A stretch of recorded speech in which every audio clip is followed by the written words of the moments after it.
I was like, just in case. We'll switch. Hi, everybody. My name is Emily Badix. I am co-director of the San Francisco Disability Cultural Center, and we are so grateful to be partnering with the San Francisco Arts Commission for this program today. Thank you to those who are with us in person and to those who are with us virtually. This cultural center was built with the idea of thinking about how do we get more people having access to the arts in many different hybrid forms. So love that this behind the scenes planning for art funding is also happening that way, and very grateful for this collaboration and partnership. I forgot to say I use she, her pronouns, and a quick audio description of myself. I'm standing at the front of the room. I'm wearing a matching mint green little jumpsuit and I have curly hair. So today's program, we have interpreters that'll be spotlit. We have captions on the screen. And if anybody has any other tech needs, they can send me a direct message in the chat. Or if you're in the room and you have an access need that's not being met, you can come and find me right near the door. The San Francisco Disability Cultural Center is a virtual and in-person gathering space for disability communities and our people. We host events at this location at 165 Grove Street, and we host events online, and we host a lot of programs that are hybrid. And we've created this entire space to think about hybrid, something that folks asked for in 2018, just another nudge for how ahead of the game disability expertise is. You can also come in person during our open hours to hang out. If you're here or if you're online and you want to come in this afternoon, we're open today. And we also run a lot of events that are framed on the idea of disability culture being a transformative and powerful way to fight ableism and support disability community forming. So we host pop-ups every week that range from creative projects and book swaps to legal support and benefits counseling. So just a thank you to our interpreter team who's with us today. And I'm now going to pass it over to San Francisco Arts Commission staff. They're going to introduce themselves each time as they come up and present. So I won't say all of their names now, but we are really excited. This has been like months of planning just to make this collaboration possible. And we just feel really honored that the Arts Commission came to the Cultural Center to think about the collaboration, given that they have done such incredible work throughout San Francisco of supporting the cultural centers and the importance of disability being part of arts conversations. So with that, I will pass it over.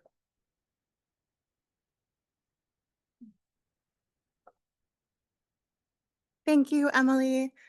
My name is Natalia. I am a program associate with the San Francisco Arts Commission.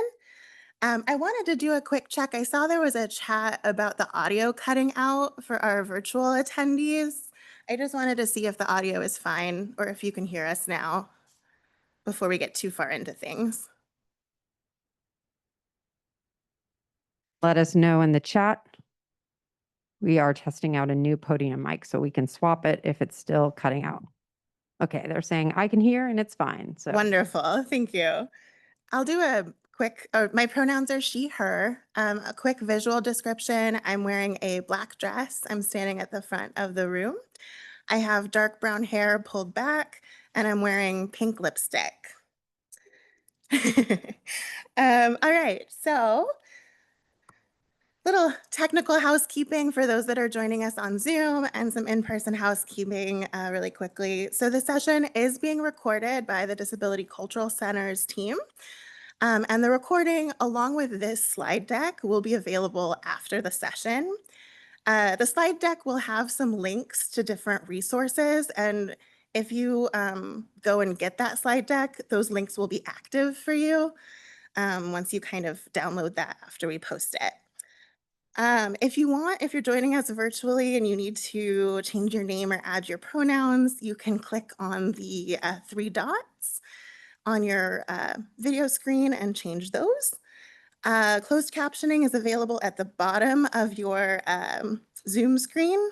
And then for microphones or raised hands for those joining us virtually, it's not enabled for this, but if you have questions, The Q&A box, like the Zoom tool for Q&A, please use that or please use the chat for issues, and we'll be able to take those questions and share them during our Q&A session a little bit later in this presentation.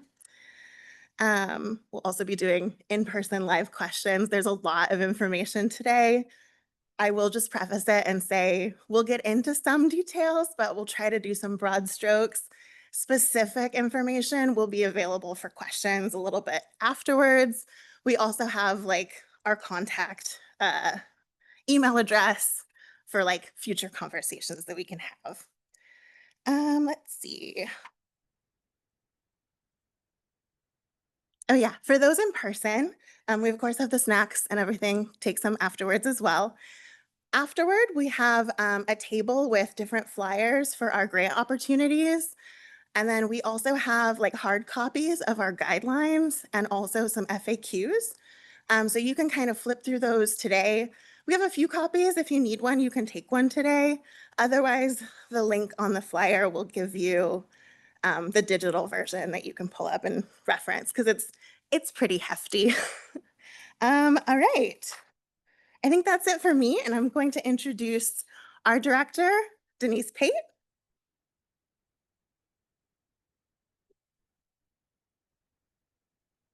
Welcome, everyone.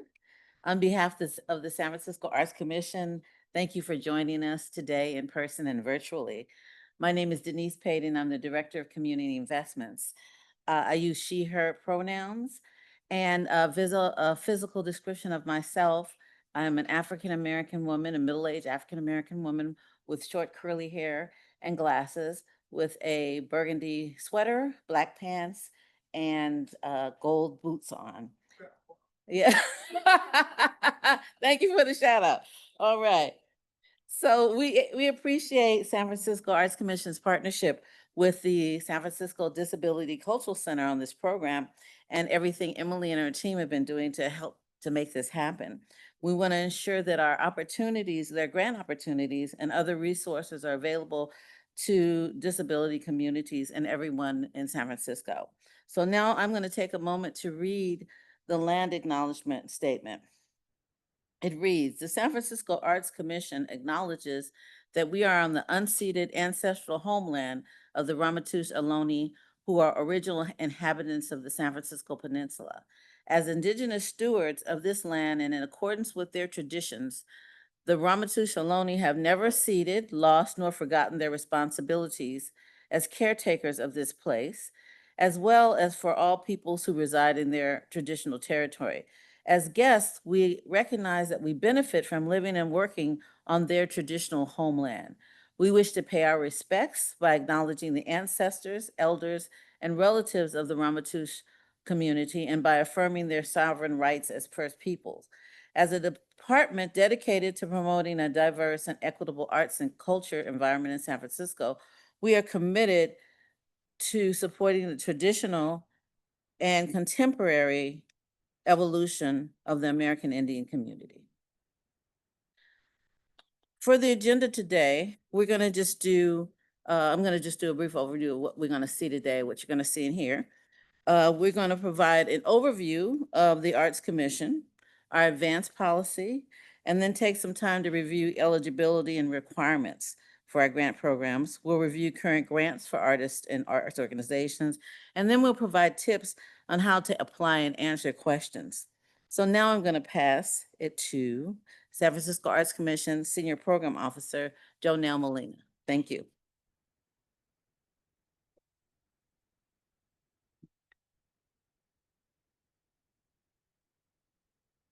Let's go here.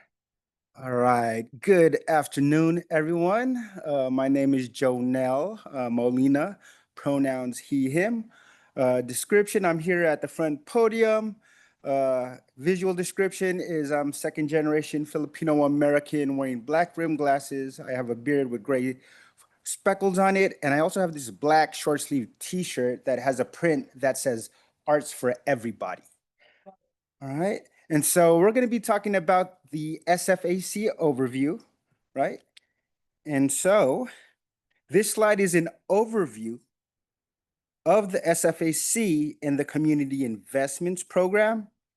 And this information is also available on SFAC's website at sfartscommission.org, right? And so the San Francisco Arts Commission is the city agency that champions the arts as essential to daily life.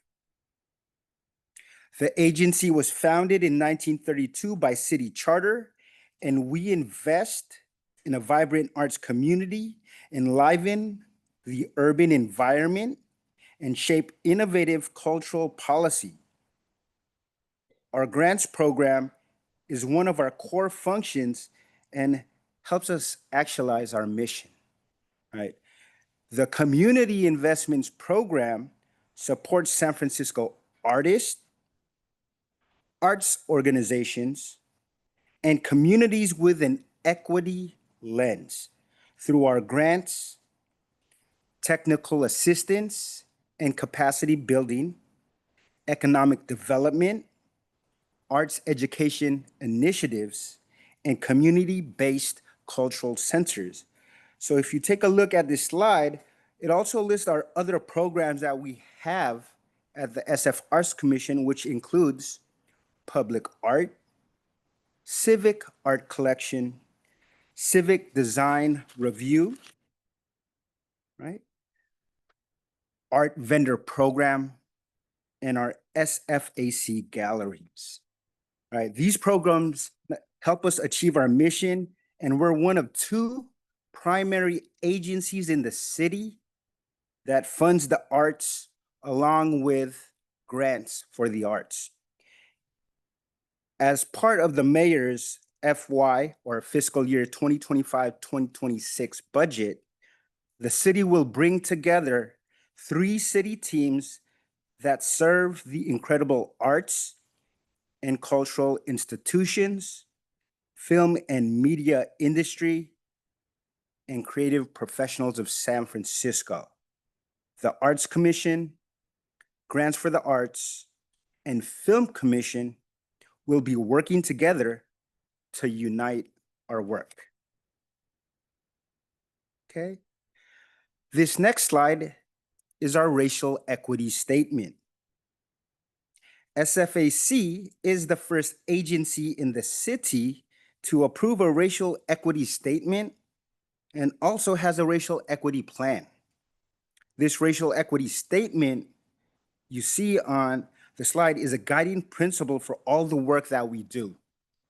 So I'm going to read the racial equity statement on the slide, which states the San Francisco Arts Commission is committed to creating a city where all artists and cultural workers have the freedom, resources, and platform to share their stories, art and culture, and where race does not predetermine one's success in life. We also acknowledge that we occupy traditional and unceded Ohlone land. Fueled by these beliefs, we commit to addressing the systemic inequities within our agency, the city and county of San Francisco, and the broader arts and culture sector. This work requires that we focus on race as we confront inequities of the past, reveal inequities of the present, and develop effective strategies to move all of us towards an equitable future, right? And so the Community Investments Program is a national model in the philanthropic sector, and it's guided by this 1993 Cultural Equity Endowment legislation, which established our Cultural Equity Endowment Fund, which really shapes our grant-making strategy. The Arts Commission seeks to fund, once again, artists and organizations that foster artistic expression, deeply rooted in and reflective of historically marginalized communities, including, for example, those communities highlighted by the Cultural Equity Endowment legislation. Okay. This next slide says Cultural Equity Endowment Fund. So SFAC is committed to creating a city, once again, where all artists and cultural workers have the freedom, agency, and platform to share their stories, art, and culture. Right? SFAC's grant making upholds the goals of the cultural equity legislation by investing in small and mid-sized arts organizations and artists that foster artistic expression deeply rooted in and reflective of marginalized communities. All right, we're going to move on to this next slide that says SFAC grant cycle at the top. This slide has a circular diagram with blue arrows pointing in a clockwise direction, listing the sequence of the 6 steps in SFAC's grant cycle. We are currently in outreach and technical assistance, which is in the middle right of the circle. After that is application submissions, which will happen in October and November 2025 of this year. After application submissions are our grant review panels in spring 2026, which take place between January through April of 2026. After the grant review panels is the funding approvals. After funding approvals is compliance and reporting. During that step, grantees will receive compliance and reporting information. After compliance and reporting is guideline revisions in the summer. And then the process starts again in the fall with outreach and technical assistance. So it's a circular cycle that we're going through out the year. Okay, the next slide says advance payment policy.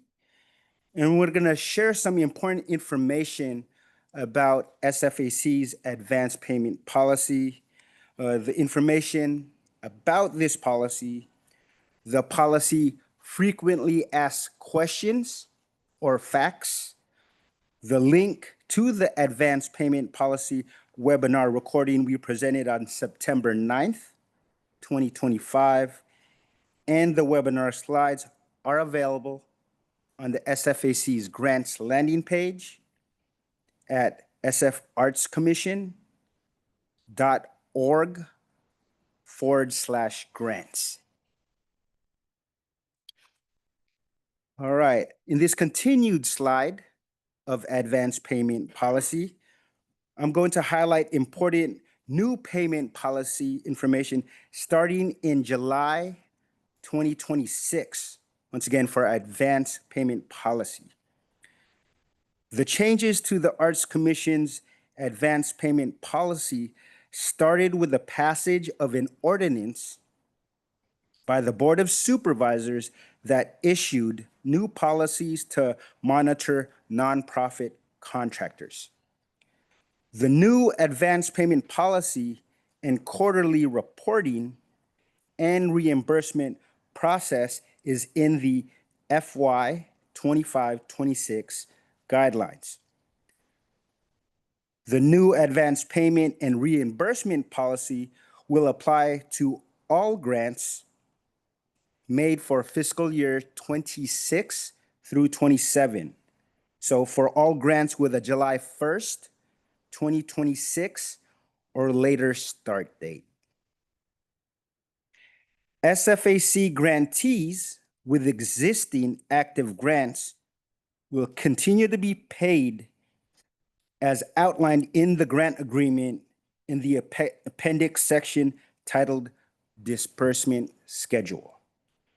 There is more information about this in our guidelines. Okay, And as I move to our next slide, at the top it says advance payment good news, right? And so wanting to say thanks to the hard work of the Arts Commission leadership staff. The Arts Commission's policy allows for a significantly larger advance for our grantees. The SFAC leadership worked very hard to make the case for this need, and we are happy to report this success. So advance payment, good news, right? The information in the left column on the slide lists the controller's standard policy, right? So a little background on this new policy is that in August, the controller issued an update to their accounting policies and procedures manual, item 4.4.4.1, covers advance payment to community-based organizations and limits advance payments to the second year or later of a contract and for 10% or less of the total. So in that controller's standard policy, advance can only be 10% of the total grant amount, and the advance can only occur in the second or third year of the grant term, right? On the right column side, lists the Arts Commission's policy as approved by the controller, right? But again, we are happy to share that we'll be able to advance up to 50% of the total grant amount because we know that artists and orgs need their grant funds up front to get their projects moving, started, and to support general operations. So for the Arts Commission policy, once again, as approved by the controller, up to 50% of the total grant amount, and it occurs at the beginning of the grant term. All right, I'll be moving to the next slide, and it says advance payment process at the top. So there will be a new process to request advance payments. This third and last slide in the section summarizes this process. The advance process is 1, grantee submits the advance payment request letter with staff support. Number 2, staff review letter and assist with updates if needed. Number 3, approved advance amount goes into the grant agreement. And then number 4, grantee completes the grant agreement with staff support, right? So please review the advance policy frequently asked questions on our website, which is once again located at sfartscommission.org/grants. Okay. We're going to be moving on to this next slide, and we're going to focus on application eligibility and requirements. In addition to the general eligibility and requirements, each category has additional criteria. So please contact program officers well in advance of the application deadline to ensure you're eligible. Okay. This next slide at the top says grants guidelines and application instructions.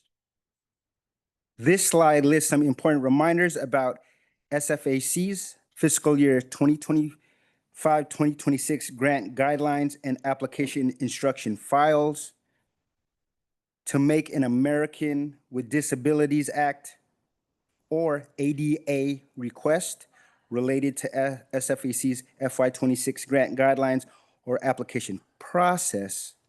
Please email SFAC's team at sfac.grants,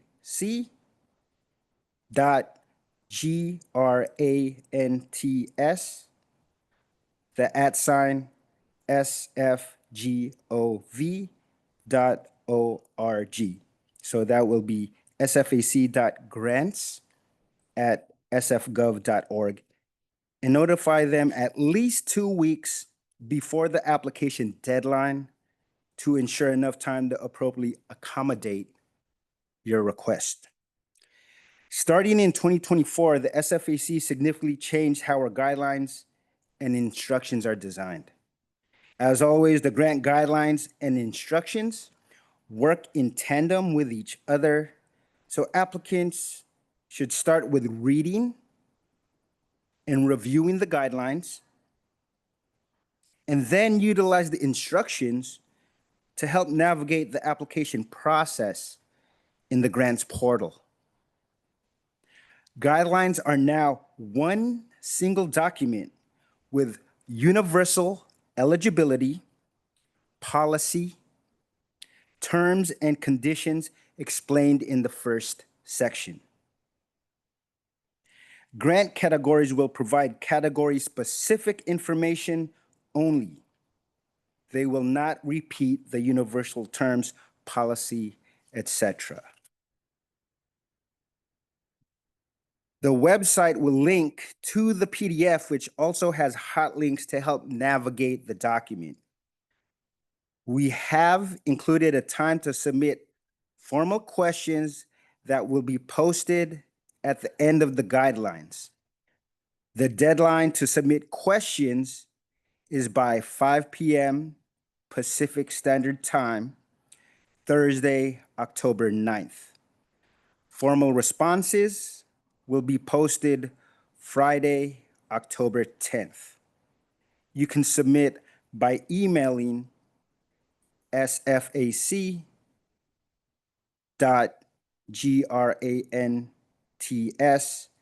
the @sfgov.org. And once again, that's sfac.grants@sfgov.org, or in the webinar today. Smart Simple is the Arts Commission's online grant portal, and it's also called a grant management system, or GMS. We also have 2 sets of application instructions: an applicant instructions PDF for artist applicants, and an application instructions PDF for organization applications. The application instructions help you navigate Smart Simple and include generally applicable Smart Simple screenshots.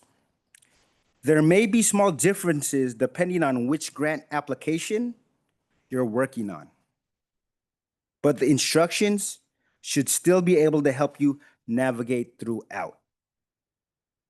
All Smart Simple applications are organized in the same way. PDF with hot links to help navigate. All right, as I move on to the next slide, at the top, it says eligibility, right? Please note that these slides are not one-to-one with what's in the guidelines. The information has been edited for this format. The guidelines are still the source of truth with the most detailed information about this process. So today we're going to focus on eligibility for San Francisco-based artists and fiscal sponsors, since we assume that the individual artist information may be of most interest to you. If you're interested in learning more about eligibility and grant opportunities for San Francisco-based arts organizations, you can connect with SFAC Program Officer Jennifer Chu. If you're in person, Jennifer, raise your hand. They're in the back, right? I'm gonna say it's like a green t-shirt, short sleeve, right? But those of you looking to contact Jennifer Chu via email, their email is JENNIFER the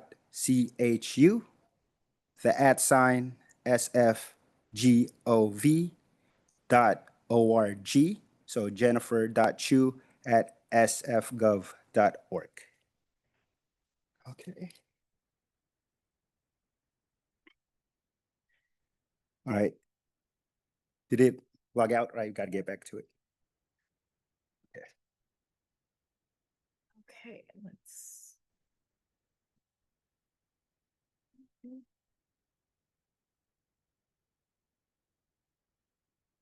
Work. Cool.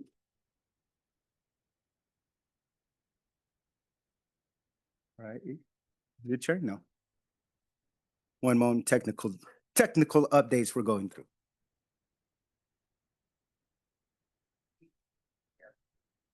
Thought I should. It says you are. It's weird. Really strange. History. Zoom. Oh, let me.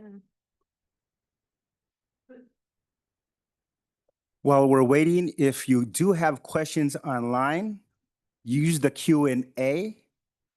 And remember, we'll be using that to inform us as we update our frequently asked questions document.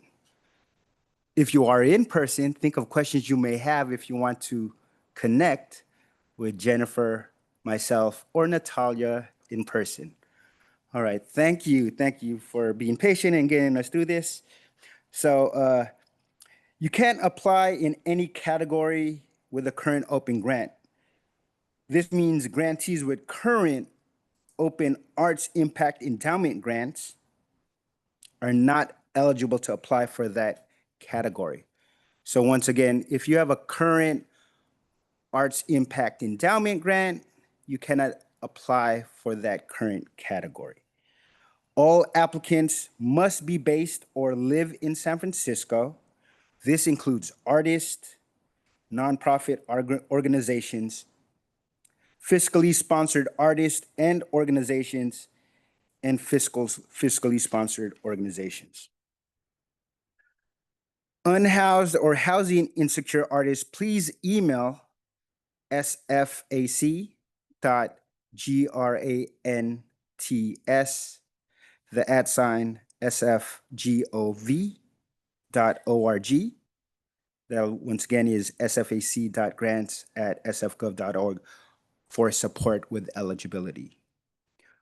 Proof of residency document must have all three things in order to be accepted. Once again, this is for proof of residency documentation. Legal name of applicant. A San Francisco address that is not a P.O. box. Show a date within 3 months of the application deadline. In addition to SF residency, artists must have a 2-year demonstrated history of operating or living in San Francisco.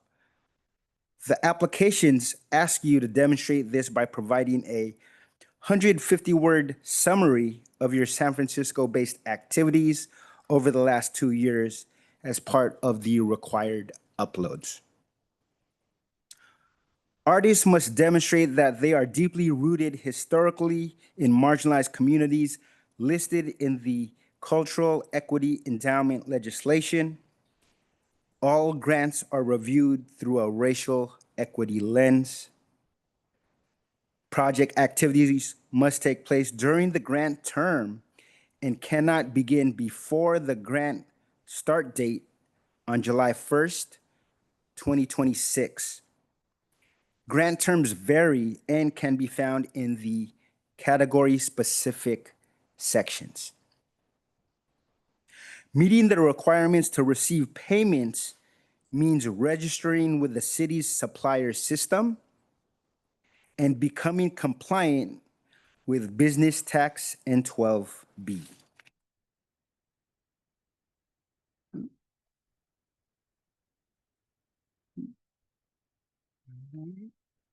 It is not moving forward. Let me see. There it is. All right, eligibility. Next slide is eligibility for artist. All right, I'm going to read off what art applicants must not, right? On the slide, I'll also read the must, right? So first off, art applicants must not be a full-time student. They must not be a city employee, right? The Arts Commission works in tandem with the Department of Human Resources to review artist applicants for employment conflicts.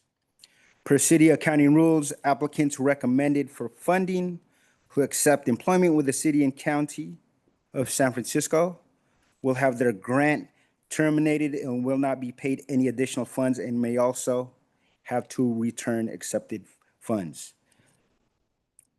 Artist applicants must not apply on behalf of an organization, right?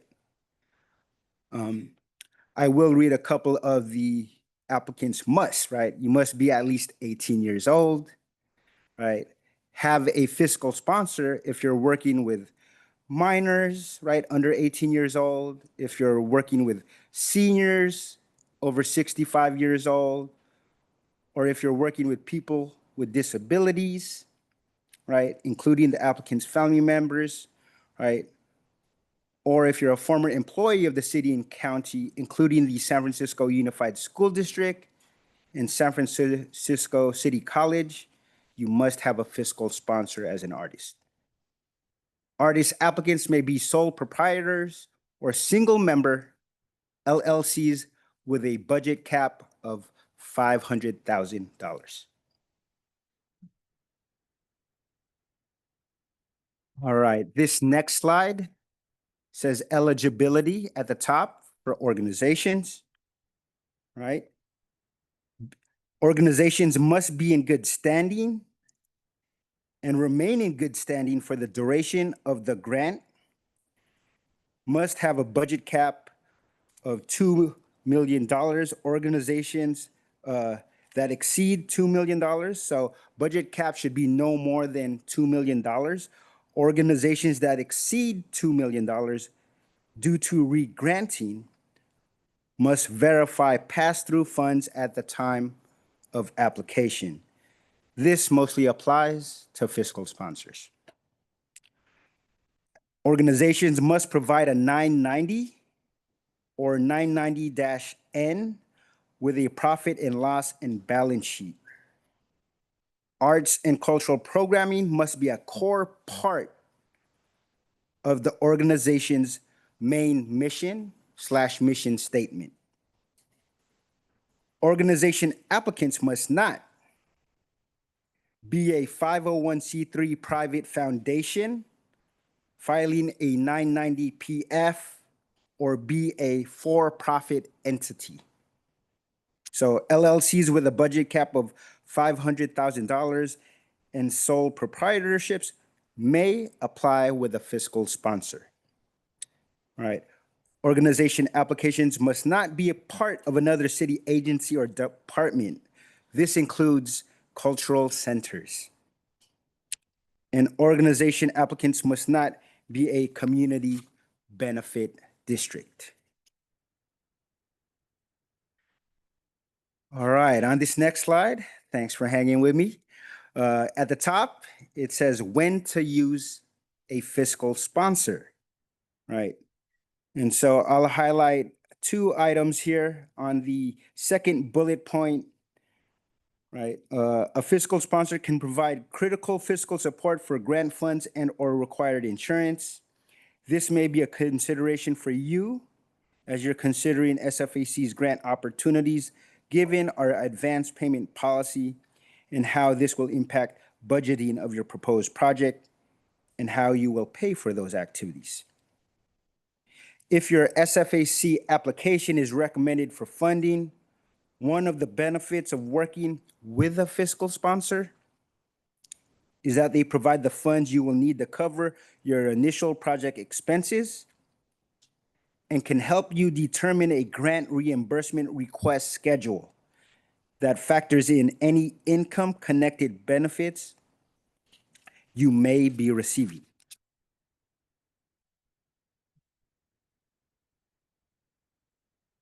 All right. The next slide, eligibility, fiscal sponsors, part 1, as it reads at the top. All right. Fiscal sponsors must be in good standing with the following entities, and if funded, remain in good standing during the entire grant term. And so fiscal sponsors must be in good standing with the IRS, the California Franchise Tax Board, the California Attorney General's Registration of Charitable Trust, the California Secretary of State, and organizations that receive grants must remain in good standing, once again, during the term of the grant agreement. Right. If the applicant working with a fiscal sponsor is a 501c3, the compliance requirements apply to both the organization and the fiscal sponsor. All right, on the next slide, at the top says eligibility, fiscal sponsors, part 2. All right, at the time of application, an MOU, Memorandum of Understanding, MOU, must be provided that outlines the following. Number 1, define which model of fiscal sponsorship is used. Number 2, description of the exact nature of the services to be provided by this fiscal sponsor. Number 3, the manner in which funds will be dispersed from the grant to the fiscally sponsored project/entity. Number 4, an outline of the reporting requirements for the fiscally sponsored project entity. Number 5, the fiscal sponsorship fee. And then number 6, identification of the fiscal sponsor staff person who will serve as the primary liaison with the fiscally sponsored project/entity. All right, moving on to the next slide. It says eligibility, fiscal sponsors, part 3 at the top. Right, we'll continue. Fiscal sponsors, making sure that they maintain adequate fiscal staff and system support the sponsored program, provide profit and loss statement and balance sheet for sponsored project,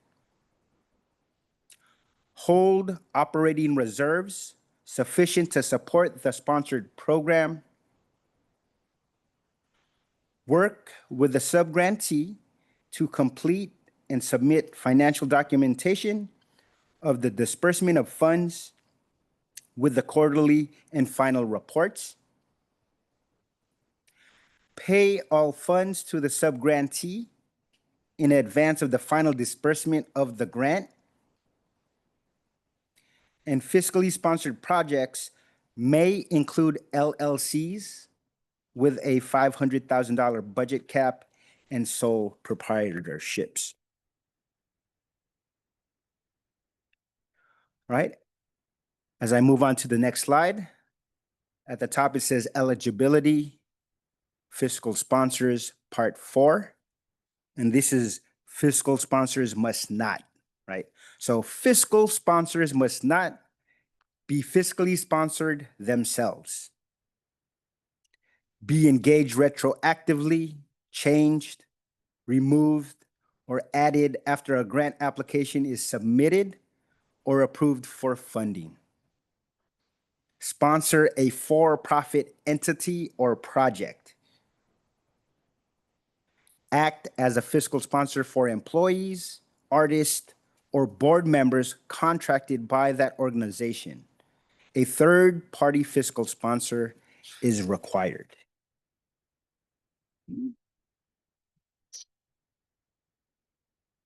All right, we're going to move on to the next slide, and it says restrictions, part 1. right? The Arts Impact Endowment is considered one grant category. Regardless of the funding channel, organizations applying to endowment grants may also apply to the special project grant category. To avoid conflicts and potential ineligibility, a third-party reviewer must be able to distinguish grant plan activities submitted by artists and organizations that regularly work together but are applying for separate projects. Such projects must also have different activity dates and descriptions. The proposed artist and organization projects must be unique, with clearly distinct budgets and grant plan activities, which are discernibly different by a third-party reviewer with different activity dates and descriptions. All right, moving on to the next slide.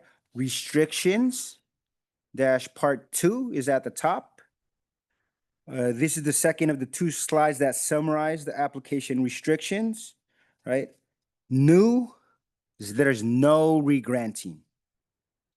Regranting is not an eligible project scope or grant plan activity. Regranting projects will be deemed ineligible. Okay. New, number 2, general liability insurance requirement. All projects that include dance, movement, or physical theater are required to obtain general liability insurance and maintain the coverage throughout the entire grant term. Proof of general liability insurance must be provided before payment. That was a lot of information. A reminder to follow up with staff in person, or once again, our sfac.grants@sfgov.org email to follow up with staff to get clarity and understanding for your project inquiries. So I want to give thanks to everyone. I'm going to go pass it now to Program Officer Jennifer Chu.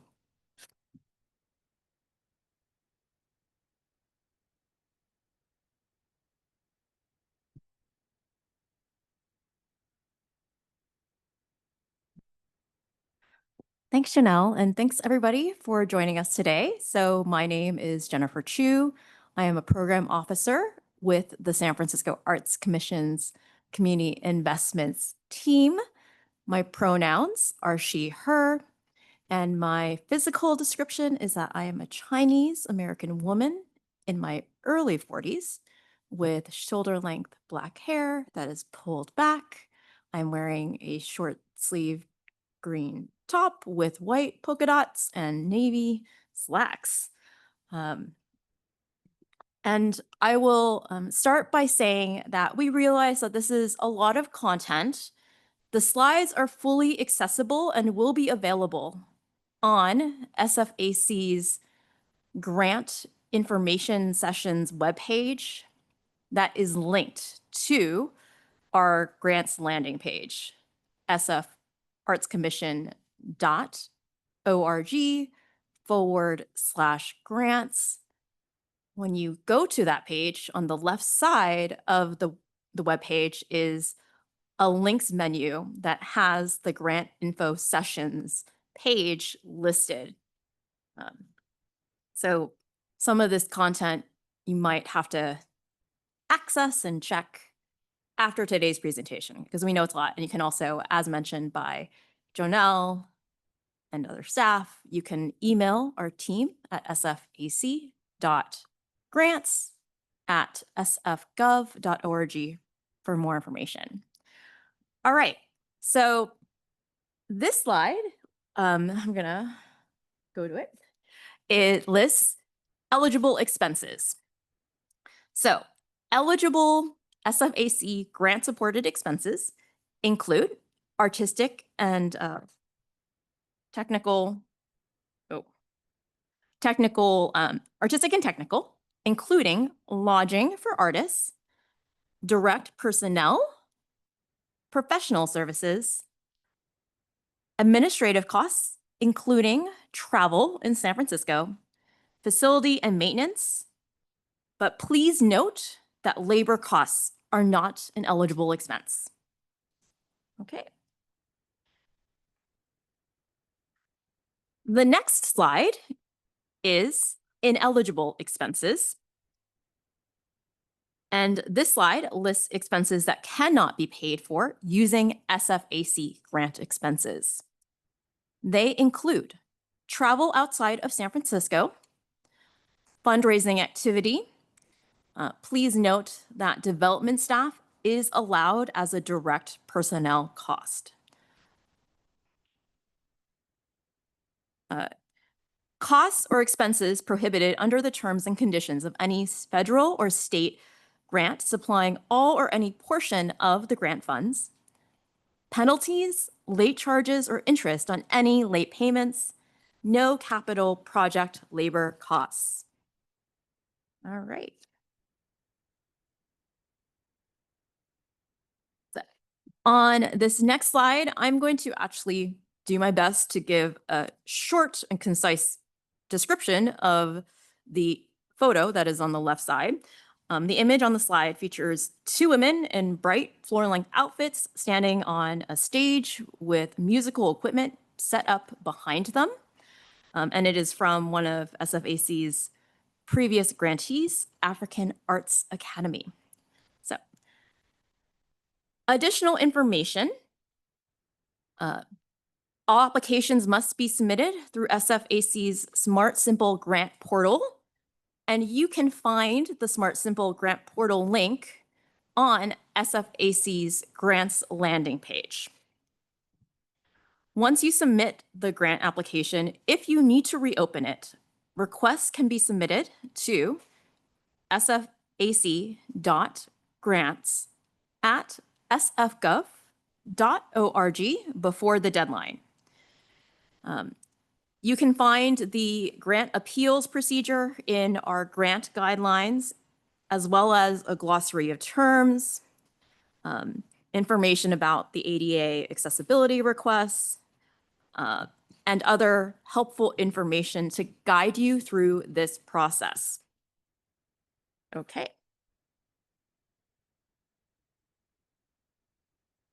The next slide is about compliance and insurance. Now, there is a lot of information connected with compliance and insurance, and we won't have time to go over all of the nuts and bolts of that. I will do my best to summarize and highlight the most important items, but if you have questions, please email SFAC's team.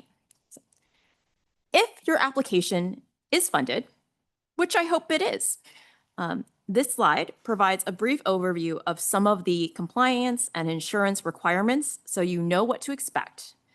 But again, these are only required if you are funded. They are not required to apply for a grant. So, if your application is funded, you or your organization, and again, today we're primarily focusing on opportunities for San Francisco-based individual artists, but of course we are accepting and have opportunities for San Francisco-based arts organizations. If your application is funded, you must set up what is called a supplier account if you don't already have one. This is important because this is how we pay grantees the grant funds. The supplier account is managed by SFAC, is not managed by SFAC. It is managed by a separate department called SF City Partner, who can help you set up and maintain the account. So I am not going to go over everything else connected with the supplier account, but this is important if you as an individual artist or if you work for an arts organization are funded. Okay, and I want to note that grant agreements are legal contracts that require a grantee to comply with city, state, and federal laws. And insurance requirements are part of every grant. So all grantees must have or purchase general liability insurance or special event insurance. There's also specific insurance required if an organization or artist works with a vulnerable population, which includes minors, seniors, or developmentally disabled populations. Seniors or developmentally disabled populations. This insurance is called sexual misconduct insurance. So I'm not going to go over the rest of the insurance requirements because we can go over those on a case-by-case basis. But if you do have questions, please contact our team. I will say that we are never allowed to waive general liability or sexual misconduct insurance. So the key takeaway is that with receiving a grant from SFAC, there are some requirements, and insurance is the requirement that costs something. And that insurance requirement does vary depending on the type of grant. Okay. So I am doing a time check. I know that it is 1 o'clock Pacific time and that we still have several slides to review. So I will still do my best to go over everything. But now we're going to go over some of the grant categories funded by our Cultural Equity Endowment and Arts Impact Endowment. Okay, and I did want to say something on the record that I realized that the what I just said about sexual misconduct insurance, it's not just required for developmentally for working with developmentally disabled populations. So I apologize for that error. All right, so this next slide features a beautiful, I believe, a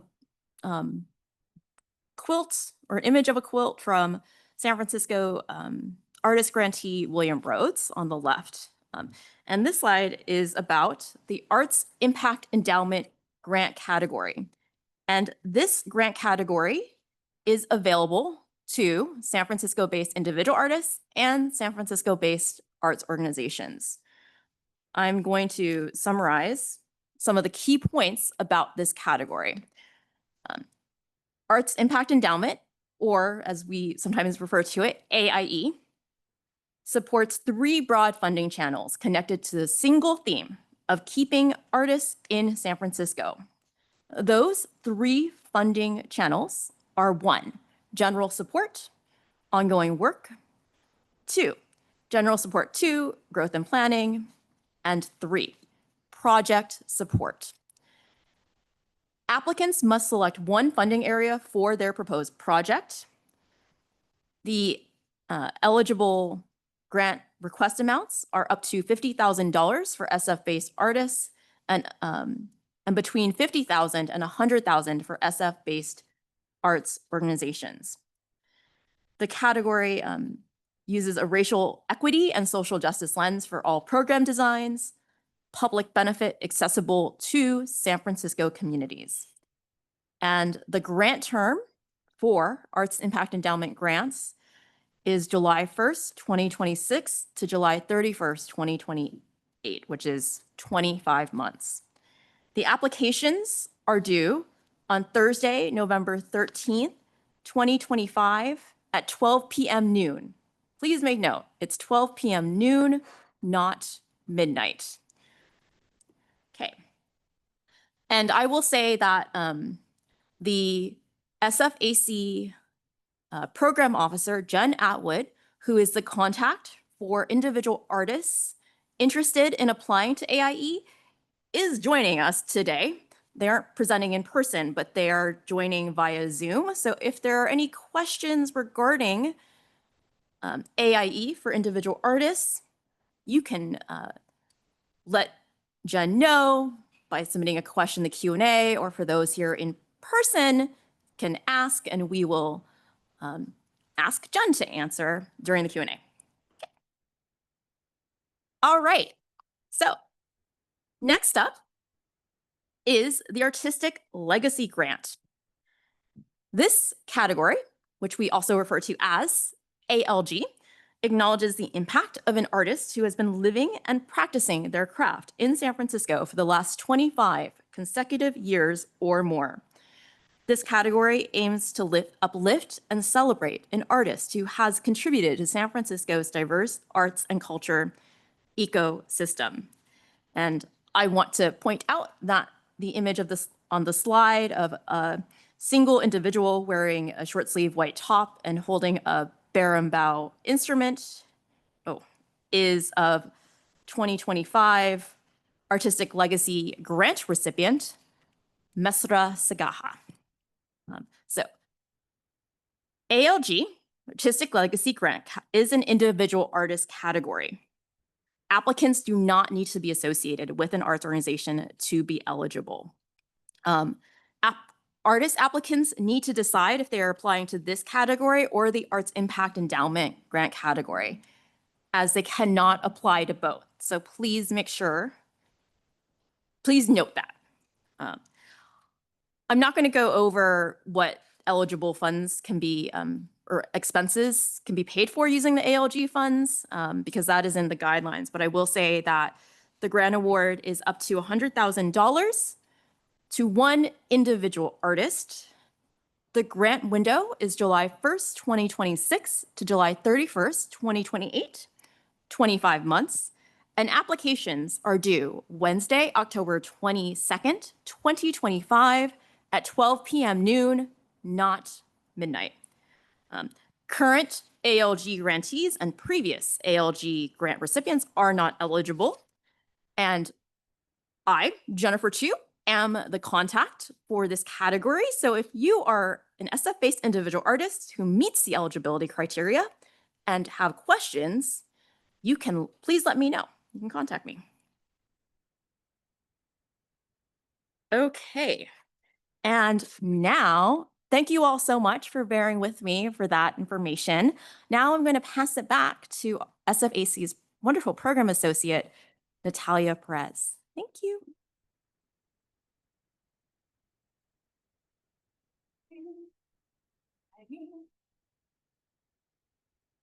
All right. Thank you, everyone. I know this has been so much. Also, for everyone here and also everyone online, if you want to take a minute and just kind of like shake it out. I know we've been sitting and there's been a lot of information thrown at you. So I just want to give space for that. All right. So another thing I kind of just wanted to relay and reiterate. A lot of this information is incredibly detailed because it is a detailed process once the funding could, like if you're potentially funded. But we don't want this to discourage you from applying. The mountain of work is big and you have resources in staff and like just because it's potentially difficult or there's a lot of like specifics, please don't let that detract you from potentially considering getting applications together and potentially getting funded. Like there are resources, there's help to be able to support you along the way. And there's support if your project gets funded. So I just wanted to like lay that context in the midst of, you know, restrictions and eligibility and a lot of like legalese or specific things that are very necessary, but also like we are here to help to help artists get funded. That's the point. That's what we're here for. So get applications in too. Okay, so the actual process of applying, this main page on our site that we have iterated, it's our grants landing page. This will be your BFF. This will be your home base reference. It has links and PDFs for our grant guidelines. It has application instructions documents that basically walks you through the actual application, with some screenshots, helpful like tips and tricks, and different things to kind of break down what each part of the application is looking for, like what you fill in. Um, there's also a link to the actual grants portal. And then there's links to the technical assistance recordings. Right now, since we just launched, there's a list of all of the different webinars we're hosting and the in-person events that we're doing. And then once those are recorded and once the slides are ready, those will get posted there so that you can reference it in preparing your application.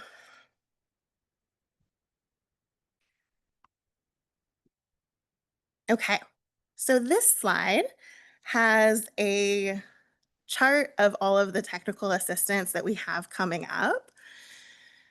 So I won't go through it too much. It is available on that website that I mentioned, but we do have webinars specifically for, like, similar to the information that we gave today. We have one coming up on Monday, and that's online through Zoom. We have a couple more in-person events, similar to this one, and also for like questions, that kind of thing. We have a webinar that's specifically for required documents, like your work samples, or specific documentation that are part of the application.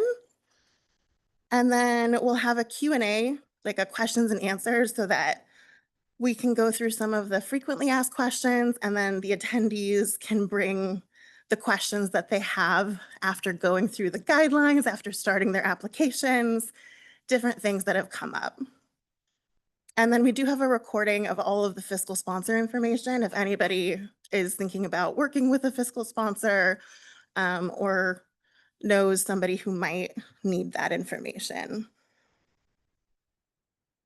Okay. So this is important deadlines and staff contact info.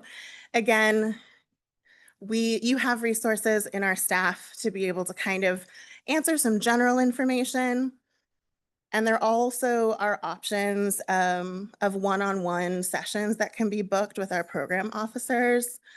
Those are great for after you've already filled out your application and you kind of want some feedback, or you want some, like, it's a 15-minute session, but you get some one-on-one time with the program officers to be able to kind of take a look at your application and like work with you a little bit, or like talk with you or answer some questions you might have. So these deadlines we kind of went through a little bit, but mark your calendars. For the Arts Impact Endowment for artists, that is going to be a deadline of November 13th, again, 12 p.m. noon. Oh yeah, we do have, so basically, we have ADA accessibility accommodation requests. So if there are issues with that you need specific accommodations for, email us at the address that we discussed earlier or have repeated multiple times, and we'll be able to kind of work with you with specific needs. You don't have to tell us the specifics of anything, just let us know what you need, and then we can work with you to find some accommodations. Let's see. And yeah, if you don't know who to email, or if you have a question about which one's which, just send an email to the general one and we'll get you routed. I also have some of my business cards in the back. You can also email me directly and I'll be a switchboard operator to kind of get you to someone who can help you. So this is the grants portal. This is the main page, and in the instructions, it'll walk you through making an account, registering for an account, whether you are an individual or an organization, and how you need to kind of answer some eligibility questions and get into that portal.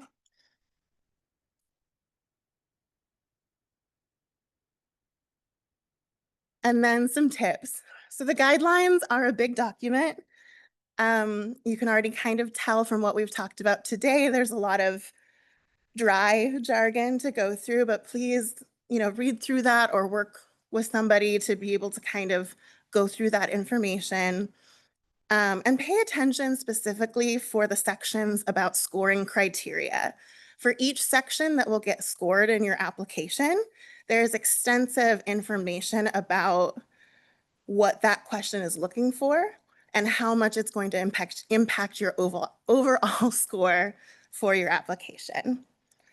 There's a checklist on the instructions that will help you gather your required documents, including proof of residency, including your work samples, what constitutes a work sample, if it's actually an in-progress project or if it's like a project plan, or there can be a bunch of different things that could help us understand the scope of what you're proposing in your application.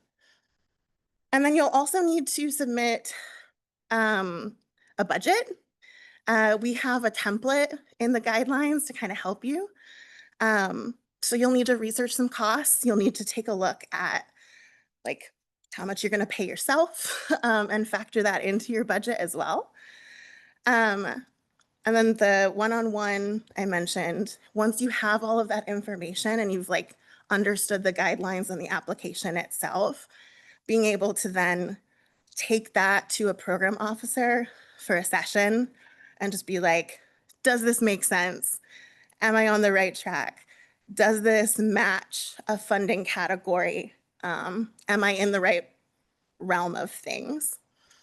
And then trust your friends, have somebody else read through it for you. Can read your application before you submit it. An extra pair of eyes always helps. One thing as well, make a note of the deadlines. I know a lot of artists, including myself, will wait till the last minute. Give yourself some cushion time before those deadlines, just in case, as best as you can. Earlier is always better. And then we want to know your story. So in the application, we want to hear your voice. We want to know why it's important to you and like your enthusiasm, what you're compelled to create, why you do what you do. Pay attention to being consistent with your messaging, consistent with your goals of your project for the application. And then, I don't know, be confident about showing us who you are. One thing that has been helpful is like, try not to think about writing what you think someone wants to hear or what you think the panelists want to know. Like, dig down into what is important to you and tell us that, because that's why you're an artist and we want to know. Yeah, and then consider like workshopping or working together. Have an accountability buddy. So somebody who can help you, or you can like just co-work together, working on your own separate applications or just separate things can always be helpful. Okay, that's a lot from me. I am going to take a microphone and I'm going to come around the room here if we have some questions. Ooh, questions, or is this, okay. So who's going to come up front for this one? Jonelle and Jen? Okay, great. So I'll have Jonelle and Jen come up front to be able to answer the questions, and then I'll be the roaming microphone to be able to get feedback. Thank you. Hi, so I've applied twice to SFAC and both times had fairly negative ableist experiences. I have a question about the training of your panelists. I was told that what I, as an autistic person, thought was a very genuine and straightforward answer to a question was, quote, dismissive of the need for the question in the application. I was told that during my panel review. And it seemed as though your panelists had like no idea about differences in autistic communication. And despite the fact that the project itself was scored very high, they said it was like very unusual and innovative. I applied with a fiscal sponsor, I had a professional grant writer. I was still scored very low based on that one response to the question. So I very much disagree with you about like don't write what you think people want to hear. Like, you definitely have to do that in order to get past the panel. So I'm just curious, like, what training your panel receives at all. Hi, my name is Destiny Muhammad. I'm currently one of the several cohort cultural ambassadors for the San Francisco Arts Commission this time around. I'm very excited about it. I also am a previous panelist. I'd invite you to become a panelist so that you can be a part of what the process is. And then if you're saying that perhaps you felt that there might be, and please forgive me if I'm putting words in your mouth, someone dismissed you based on your autism, you need to sit on that panel for 2 days for about almost 6 hours and look at the myriad of beautiful grants that come through and how much money is actually available to give to an artist. I invite you, there's a panelist application right over here. There's some information, and I invite you to sit on that panel so that you can, they do receive a lot of training. Yeah. Oh. I'll join in. So we go through a process where, we recruit our panelists year round. We finalize them as we get into, right now, say it's fall right now, September, we'll be definitely finalizing our panelists by sometime in November, right? End of November to early December. They go through an orientation, right? They go through coaching sessions, pretty much weekly, which has all these different rubrics and metrics, right? Leading up to their grant review panel. So they'll usually have the training and they have to review their applications that are assigned to them for their grant category. It's a good 4 to 6 weeks before the grant review panel. And there's usually 5 panelists per grant review panel. And then, we go through the recording sessions. One of the things that I'll encourage all applicants after the grant review panels and you see your scores, you can follow up with the SFAC staff or officer and request for a panelist document, and they could go with you over each criteria section so you could see the score and receive the feedback and a copy of the recording with that. And then one of the things, it's an imperfect process. We do our surveys.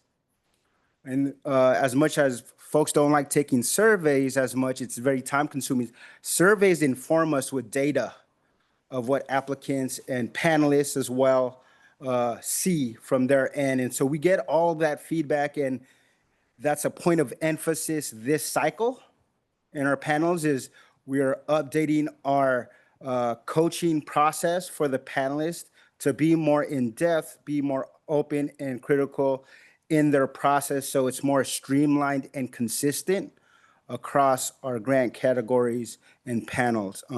I'll pause here. I'll let Jennifer add in, if anything.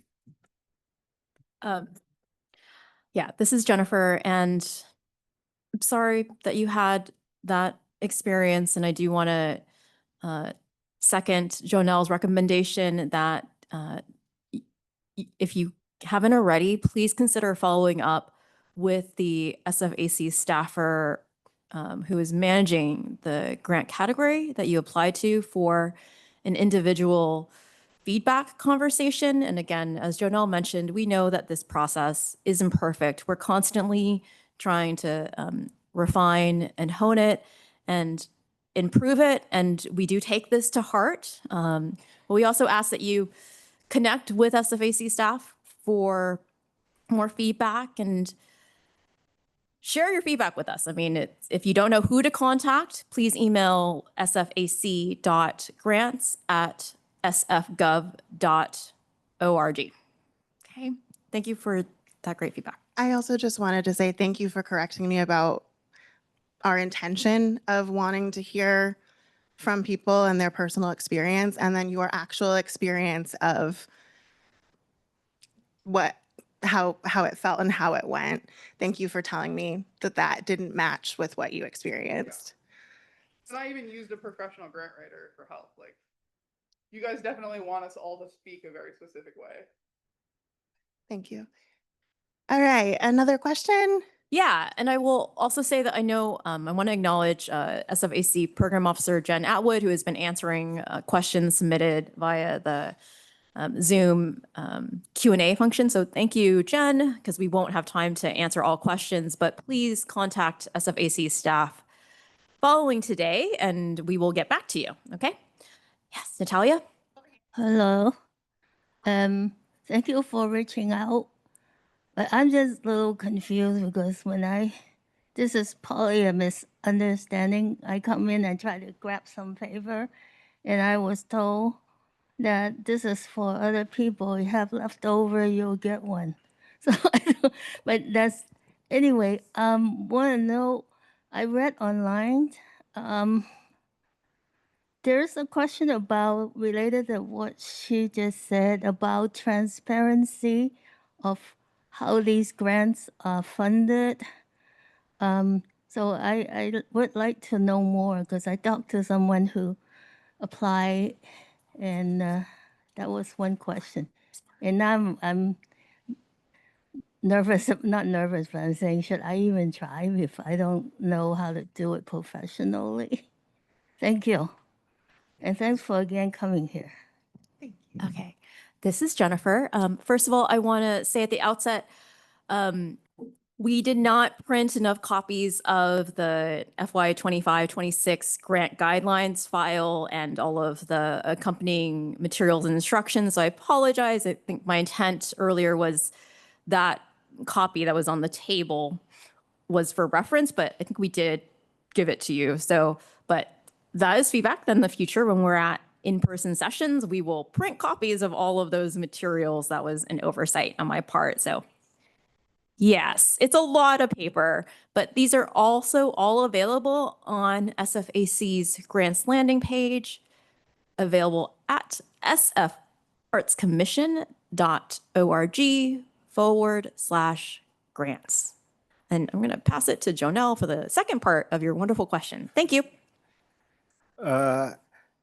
My general response is yes, everyone should apply, especially if you fit all eligibility requirements. In terms of transparency, there's, of course, I see it in multiple levels. In terms of the information that we've shared, once again, referring to our guidelines, all the information is in our guidelines and instructions that is on our websites that connects to all the different technical assistant webinars that are virtual and in person. So we've made that part intentionally in terms of our outreach this cycle, even more so. This is our return to in-person sessions. We haven't had in-person grant info sessions in the past several years due to the pandemic, right? And then in terms of transparency, that's why you've heard multiple times to email staff for any inquiries that aren't clear to you if you were reading something in the guidelines. You know, I see it as always being a student. Underline, circle, highlight words that don't make sense to you, right? Make notes so that when you do connect with the staff, it provides context of your discussion to help you frame your project however you go about it. And then as you submit, right, your application, our grant review panels are accessible to the public, right? So you don't just have to be an applicant. It's listed on our SFAC calendar page. And as a person in the public, aside from being an applicant, you could tune into a webinar and just see how the panels are set up, and they're kind of going through a discussion as being part of the public. You can't make any comments, but you get to see the process as they go through each section. After our panels, right, it goes through that process, and eventually in the spring, we do announce at our Community Investments Commission meetings, right, which is accessible to the public and virtually in person. as well as our full commission eventually. So there's different levels of transparency to make sure our information is as aligned as possible, as outlined and detailed in our guidelines. So different points of contact of information, but definitely making sure you find out and you list what your questions are with the context of it. Follow up with the staff to make sure they get to connect with you to see how they can help bridge that inquiry you have. Other questions for those present? Okay, I'll bring it to Destiny. Also, once we wrap up, us we'll be here to be able to kind of talk with you as well. Thank you so much. I had a question in regards to on several of the, first of all, thank you all so much for making this available in person to the public. This is very powerful, and I'm very excited about it. My question is regarding the insurance clause that I see on several of the, sorry, I forgot the word that's used for that, but I've seen that insurance clause several times there. Is it possible for you all to recommend insurance companies that actually are available for arts organizations that fall into that category or are within the guidelines of what are required for applying for the grant? This is Jennifer. Thank you. And I want to also, I don't remember if we already did, but want to shout out Destiny, who just asked that great question. Destiny Mohammed is an amazing artist, award-winning artist, who is also one of SFAC's 2026 Grants Outreach Cultural Ambassadors. So if you have questions about, just connect with Destiny, but do want to thank Destiny for attending today.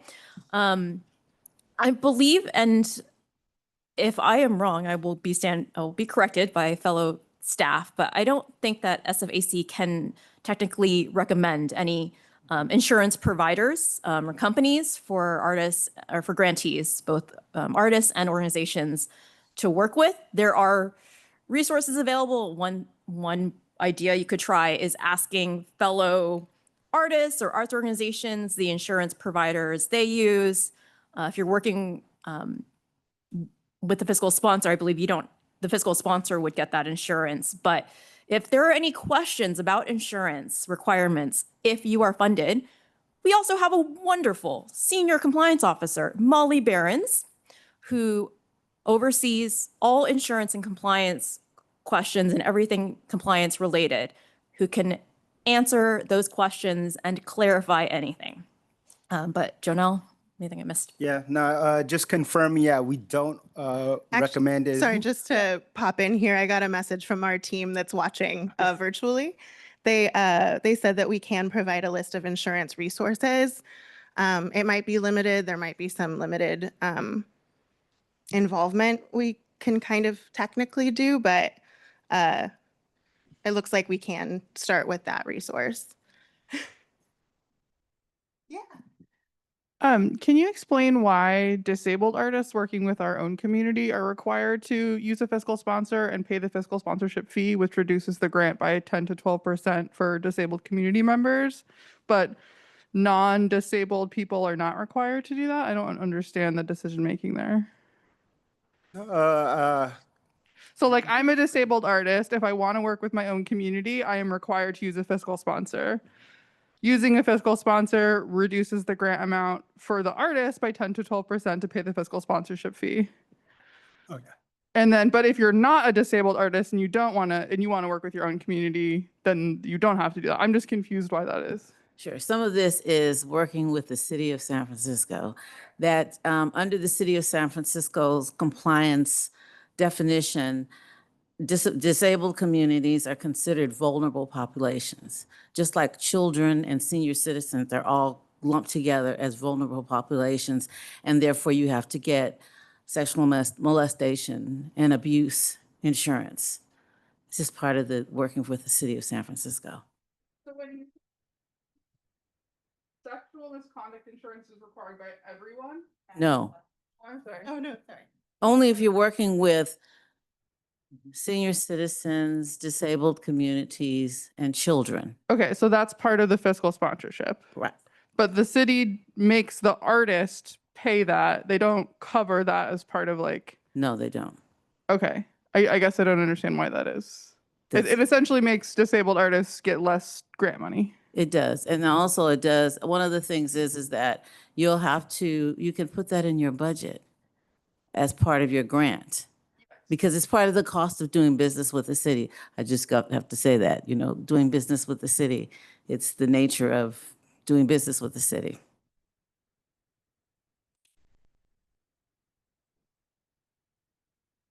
Hello, thank you. I just had another insurance question. Okay, and that I will, okay? yeah, Or- this is Jennifer. I will say that if there are any insurance questions that our team on site is not available to answer, we can connect you with one of our staffers. But Alexis, do you want to ask it? You can ask. Okay, yeah, let's do it. We'll take Yeah. it offline. Yeah. Okay. Thank you. I also do want to say, in the interest of time, I know it is 5 past 1:35 Pacific time, so I do want to be respectful to everybody joining online. I know there's a lot of questions, but in person and the Disability Cultural Center, so maybe we can answer one more question, and then our team is here. We'll be cleaning up, but also available to answer questions afterward. Okay. One last from anyone? All right, Emily, would you like to wrap it up? One sec. Like, what's easier?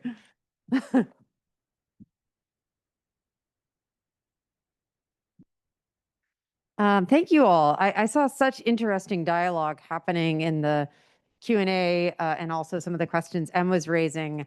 And I know it's an opportunity for us to partner with the city and explore that more, because the history of vulnerable population is something that's incredibly important for supporting disabled people, and also something that when it gets used so huge can really be limiting.